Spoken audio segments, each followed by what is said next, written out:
Assalamualaikum dan salam sejahtera. Saya Dr. Faizal Azmi, doktor sakit puan anda. Hari ini akan berbicara mengenai topik yang penting, iaitu air travel in pregnancy atau menaiki kapal terbang semasa mengandung.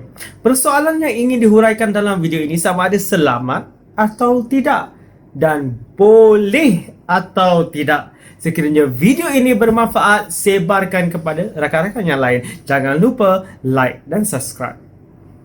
Untuk menjawab persoalan ini, ada perkara yang anda perlu faham bahawa tiada bukti yang menunjukkan perubahan pada tekanan di dalam kapal terbang atau perubahan pada humidity atau kelembapan di dalam kapal terbang mengancam kandungan anda. Yang pertama. Yang kedua, kapal terbang juga tidak akan menyebabkan anda keguguran atau beranak lebih awal ataupun air ketuban pecah sebelum waktunya. Jadi persoalan yang kedua di sini, bilakah masa yang sesuai untuk anda menaiki kapal terbang? Jadi untuk menjawab persoalan ini, anda perlu tahu di dalam rahim anda ada satu baby atau lebih daripada satu baby. Sekiranya ada satu baby saja, waktu yang selamat adalah sebelum 37 minggu. Sekiranya anda ada kandungan kembar dua atau lebih banyak daripada itu, perlu lebih awal. Waktu yang selamat adalah sebelum 32 minggu. Jadi apakah risiko-risiko yang anda perlu tahu sekiranya anda mengandung dan menaiki kapal terbang? Ada 4 risiko yang perlu anda tahu. Pertama, menaiki kapal terbang boleh menyebabkan kaki anda bengkak. Okay? Yang kedua, boleh menyebabkan hidung tersumbat dan juga masalah pendengaran. Yang ketiga, sekiranya anda mempunyai motion sickness, kapal terbang boleh menyebabkan motion sickness anda lebih melarat. Yang keempat, dalam menaiki kapal terbang, lebih lagi kapal penerbangan yang mengambil masa yang sangat panjang, sekiranya anda tidak bergerak, darah beku boleh berlaku di kaki anda. Kita panggil DVT, Deep Venous Thrombosis. Darah beku ini sekiranya dia pecah dan pergi ke paru-paru, boleh menyebabkan anda sesak nafas dan juga kematian. Doktor, bagaimanakah saya ingin mengurangkan risiko DVT ketika berada di dalam kapal terbang? Pertamanya, pakai pakaian yang comfortable, tidak terlalu ketat yang boleh menghalang pengaliran darah anda. Yang keduanya, anda cari tempat duduk di tengah-tengah laluan. Jadi sekiranya tanda tali pinggang kecemasan dihilangkan, anda boleh bangun, pergi ke tandas, pergi ke depan, pergi ke belakang. Jadi sentiasa bergerak, tidak berada di tempat duduk untuk jangka masa yang panjang. Kerana duduk di dalam jangka masa yang panjang menyebabkan darah anda beku di kaki. Yang ketiga, sekiranya anda duduk, setiap 30 minit gerak jari gemari atau kaki supaya tiada darah beku. Yang keempat, perlu hydration yang bagus, perlu minum air yang secukupnya. Yang kelima, elakkan minum alkohol, elakkan minum kopi. Yang keenam, kalau boleh cari elastic stocking atau TED stocking. Pergi ke farmasi, cari TED stocking mengikut saiz kaki anda yang sesuai.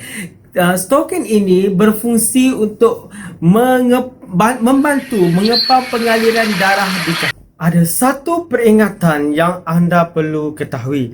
Sekiranya klinik kesihatan ataupun hospital anda telah mengenal pasti bahawa anda mempunyai kandungan yang berisiko tinggi di atas beberapa sebab, kemudian mereka telah menetapkan bahawa anda perlu cucuk ubat cair darah sama ada heparin atau kleksin setiap hari sampai bersalin dan sampai berpantang. Sekiranya ini berlaku, anda naik kapal terbang, anda sepatutnya membawa ubat ini bersama, tidak miss apa-apa suntikan. Jadi untuk membawa ubat-ubat ini di dalam kapal terbang, anda perlu mendapatkan surat yang formal daripada hospital anda supaya mendapat kebenaran membawa ubat ini di dalam kapal terbang.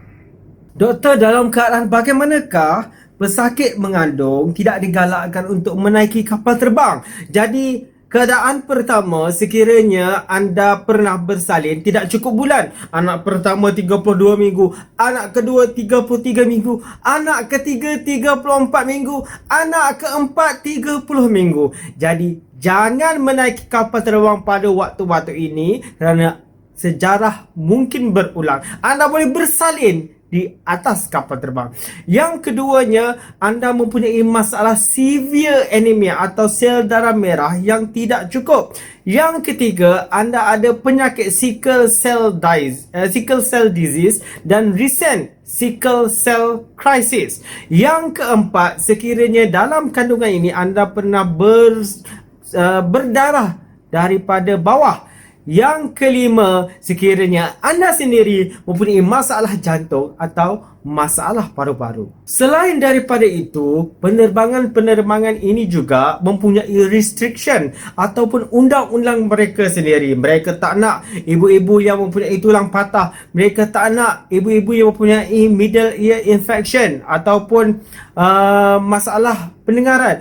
Yang ketiga, mereka tidak mahu ibu-ibu yang mempunyai masalah sinus. Yang keempat, mungkin mereka tidak mahu ibu-ibu yang baru saja menjalani pembedahan di perut atau abdominal surgery. Jadi ini bergantung kepada penerbangan masing-masing.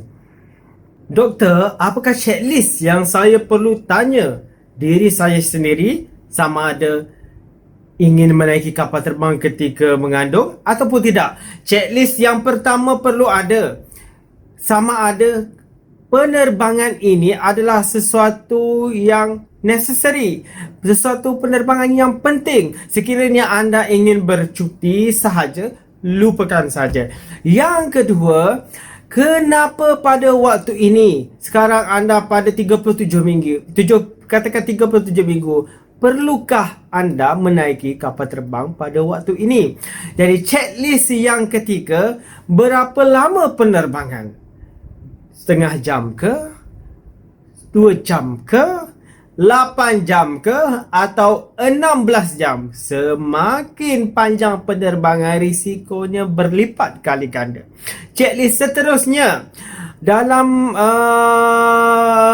berapa minggu anda menaiki kapal terbang dan pada minggu keberapa pula anda pulang. Okey? Kemudian anda kena tahu nearest medical facilities. Sekiranya apa-apa berlaku, hospital mana yang terdekat dengan anda, yang terdekat dalam perjalanan anda. Dan penerbangan ini ada immunization ke? Pernah ada vaksin ke sebelum ini? Kemudian anda kena pastikan bahawa travel insurance anda cover pregnancy atau tidak, cover newborn atau tidak. Okey, sekiranya travel insurance anda tidak cover dua benda ini, kelahiran dan juga anak yang baru lahir, anda akan mengalami masalah sekiranya bersalin di dalam penerbangan. Adakah semua ini telah dibincangkan dengan doktor anda? Jadi semua questionnaire ini perlu berada di dalam fikiran anda dan bincang bersama suami dan juga doktor anda. Doktor, apakah yang perlu saya bawa sekiranya saya ingin menaiki kapal terbang? Pertamanya, kad mengandung ataupun buku merah mengandung mesti dibawa bersama. Sekiranya ada kecemasan, kami boleh tahu apa masalah di dalam kandungan ini. Mesti dibawa. Yang keduanya, ubat-ubatan sewaktu mengandung perlu dibawa. Jangan ada yang miss. Yang ketiganya, surat formal daripada doktor anda sekiranya kandungan lebih daripada 28 minggu.